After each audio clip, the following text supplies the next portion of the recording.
What's going on, everyone? Even though I'm taking it a little bit easy for the rest of the year, just kind of hanging out with family, I could not go into 2025 without showing you all of my 2024 crafty favorites. So let's get into it. Now here's a little peek at the crafter math from this video, and can you believe it? I didn't even do any crafting. Now before I get into the list, I wanted to quickly mention that if you're interested in any of the items I talk about, be sure to check the description box below. I've got a full clickable supply list there for you. It's super easy to use, and when you shop through those links, it helps me keep creating free content for you at no extra cost to you. These aren't really in any particular order, but I did try to group them in different themes. I've also added chapters throughout the video, so feel free to skip ahead if you'd like. Let's jump right in. Now, the first supply isn't really first, it's more of an honorable mention. It's something that I personally do and always recommend in my classes. I keep all my downloadable PDFs, color swatches, color combo guides, and anything similar in this binder. It makes everything super easy to find and keeps me organized. I also store all of my class PDFs in here, and speaking of classes, I'll briefly mention a few of them throughout the video when a product ties in, but if you're interested in checking them out, I'll have a link in the description box for you. Now let's talk about a tool I've recently started using, and that's going to be these cooling racks. These are 5x7, which is perfect for card panels or even larger cardstock pieces when I'm creating backgrounds. If I need more space, I just put the two racks together. I don't see the need for a larger rack, it will just take up more space. These are amazing for using sprays because they let heat and air flow through the paper, helping backgrounds dry faster. Plus, they elevate your paper so excess spray doesn't pool on your mat and create unwanted messes. I swear by these, and everyone I've recommended them to loves using them for sprays. Next up is a classic, and that's my Misty. I've had mine for years and it's so well loved. If you're new to stamping or don't stamp often, a stamp positioner tool like this Misty is a game changer. It allows you to restamp images perfectly because the stamp and paper stay in that position. While I've had the occasional mishap, it still improved my stamping so much. Another great tool I discovered a few years ago is this continuous spray bottle. While I don't use it daily, it's super helpful when I need to cover larger areas with water, especially when working on bigger distressed backgrounds. It's also great if you have arthritis since it reduces how much you need to squeeze. Now my go-to water sprayer is the Distress Sprayer from Ranger. I love it because it gives you the options between small spritzes for droplets or larger sprays for more coverage. It's comfortable to use and it's always on my desk. This next supply is a little unexpected, but it's one of my favorites, and it's this mini desk vacuum. Now, I'm not a big fan of glitter or embossing powder sticking to my mat, so this little vacuum is a lifesaver. It quickly picks up all the mess, and I can tuck it back in my drawer when I'm done. For heat tools, I use two main ones, the Ranger Heat It tool and the Wagner embossing tool. The Ranger tool is perfect for drying and it works like a hairdryer on steroids. For embossing, the Wagner tool is unbeatable. It gets super hot and provides concentrated heat, which is ideal for embossing powders. Now, if you work with alcohol inks, I recommend a mini hairdryer with low heat. It's great for moving the ink around on synthetic paper. A new favorite tool of mine is this 4-in-1 tool from Scrapbook.com. It comes with a scraper, a wax-tipped tool for picking up sequins or die cuts, and two different pokey tools. I've been using it constantly and it's very versatile. It does come with caps, but let's be honest, I lost them already. Now you can see this tool in action as I am doing some inlay die cutting. It is very handy. I don't know how I went so long without something like this. I have several different types of these tools, but this one is by far my favorite. Another must-have and an absolute favorite of mine is this AntiStatic Tool from Rabbit Hole Designs for heat embossing. It helps embossing powder stick only where you want it, making your results cleaner and more professional looking.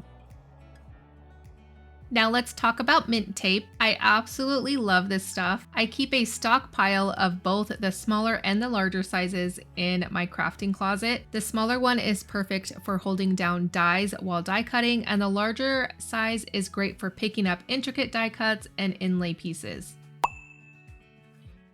The Altin Grip Mat is another tool I have absolutely been loving, as you can see by all of the stains. I initially bought it because of the hype and I was a little hesitant, but it did not disappoint.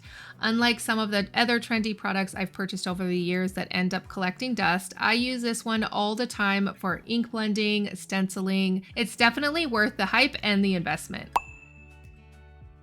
For blending brushes, I honestly prefer affordable options from Amazon. While I do love supporting crafty businesses, I cannot justify the price, in my opinion, for these basic supplies. And I do have some branded brushes like Catherine Pooler's. I find the cheaper ones work just as well. Whether it's a detail brush, pouncer tools, or larger blending brushes, there's no need to splurge, especially if you're on a budget. If you're anything like me, you probably want to get another stamp set or two. These all do a beautiful job for way less money. Now here I have a Pink and Main flat blending brush and then one off of Amazon. They are very similar in price, so I would much rather support the crafty business in this case. All right, let's talk about the glass mat. I don't know how I crafted without one for so long. I use the Glassboard Studio Mat, which is magnetic and perfect for holding down paper with strong magnets. It's also very easy to clean, although I do admit I have to scrape some of the splatter stains every now and then, but it cleans off super easy. Now, if this brand isn't for you, there are plenty of great alternatives, like one Mary Polanco recommended from Amazon. From the moment I got the Distress watercolor pencils, I fell in love with them, but after using them in a class, I fell in love even more. The possibilities with these pencils are endless, and the results are amazing. I'll have a link to my Distress watercolor pencil class down below if you're interested in learning more about these. Now, I do have all the sets, but it's not necessary to own every single one. If you're starting out, I'd suggest picking a set with colors you'll use most. I love that Ranger grouped the sets this way instead of by color family, offering more flexibility. Personally, I keep mine in their tins for easy storage in my watercolor drawer, but there are plenty of other ways to organize them. I even made watercolor palettes from the shavings, and depending on the technique, I find myself reaching for these more than my traditional watercolors. They're fantastic for watercoloring. All right, let's talk a little bit about white pigment ink. I mainly use the Scrapbook.com white pigment ink for my highlight technique, which is absolutely stunning and simple, and it pairs beautifully with embossing folders. Now, there are other uses, but this one is my favorite, and I could not craft without it. Scrapbook.com's pigment ink has never let me down, so it's the only one I use. Moving on to Foundry Wax. I love this product, and I was a little hesitant at first because I had used other waxes in the past, but Foundry Wax is unlike anything else. You need to heat set it to make it permanent, otherwise it will just flake right off. Once it's set, it's not waxy at all, and it has a beautiful finish. My favorite shade is Statue, which I use for splattering, and that's definitely one of my go-to techniques.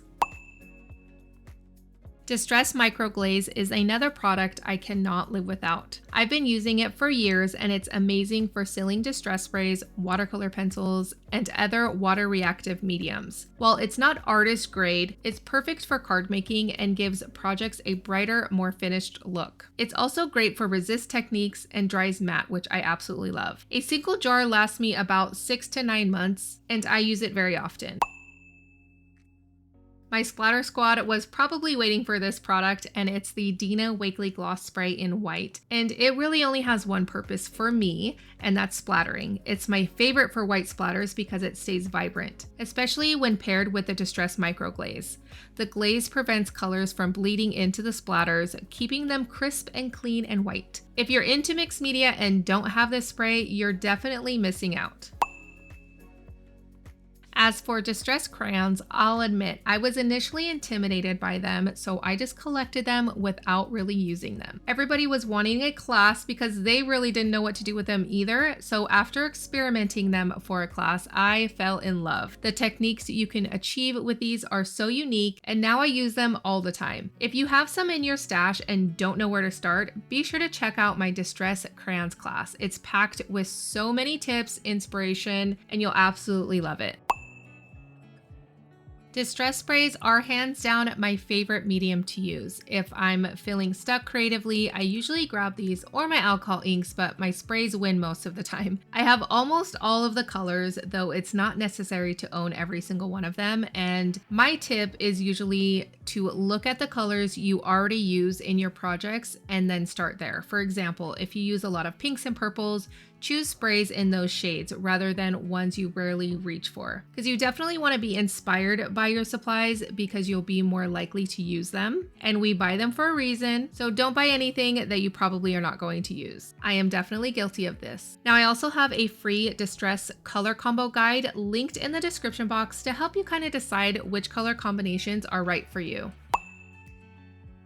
When it comes to stamps, narrowing it down to only a couple was very tough, but my most used are Tim Holtz Script Ledger and the Floral Outline stamp. These are essential in my stash and perfect for achieving the look of my projects. It was a little harder to narrow down embossing folders because I have quite a few favorites. Two are from Spellbinders, which I love for their larger size. One is a floral design from Simon Says Stamp, I believe, and another is Alteneau's 3D Gems. A recent favorite is Leafy Splendor from Alteneau. It creates a gorgeous cascading design that works beautifully for cards. I've used it in one of my recent classes and it's so beautiful. And again, I'll link all of these supplies in the supply list down in the description box. Now I have several favorite dies that I use, but there was only one that came to mind that I could not live without. And it's from Simon Says Stamp. It's a focal point die, which is how I would categorize it because that's what I use it for. I use this so much and always have to have some on hand ready to go for any of my projects. A lot of times I will create a background and want to quickly finish a card. This is a great balance between being a really big focal point while still allowing a lot of that background to show. Here are some examples of projects where I've used it. Sometimes I add splatters to the die, sometimes I don't, and occasionally I'll cut it up and piece it together, like on this tag, but most of the time I just use it as is, curling up the edges and giving it more of a mixed media feel. I highly recommend this die if you're looking for a all-around go-to focal point die. I was on the hunt for some thick vellum that I could emboss with, and I did some crowdsourcing, which you all came through, and I happened to stumble upon this one. I highly recommend it. It's a great thick vellum, but not so thick that you cannot see through it, but sturdy enough for layering. You can emboss it, add alcohol inks, layer it behind sentiments, stamp on it, and even heat emboss on it. It's such a great vellum to have in your stash, and the price is excellent too. I get asked all the time, especially if I don't show it in a video or someone sees one of my projects on Instagram, where do you get your sticker sentiments? Now they're almost always from Tim Holtz, 99% of the time, definitely from Tim Holtz. I typically use the Occasion sticker sentiment pack from Tim Holtz. I found mine at Hobby Lobby, though I'm not sure if they're still available, and honestly, any of Tim Holtz sticker sentiment packs are great to have for quick sentiments.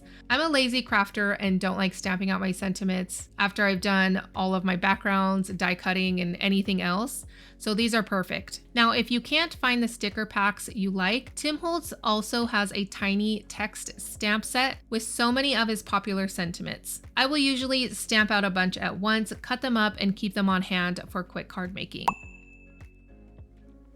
These embossed die cuts from Paper Rose Studio are absolutely stunning.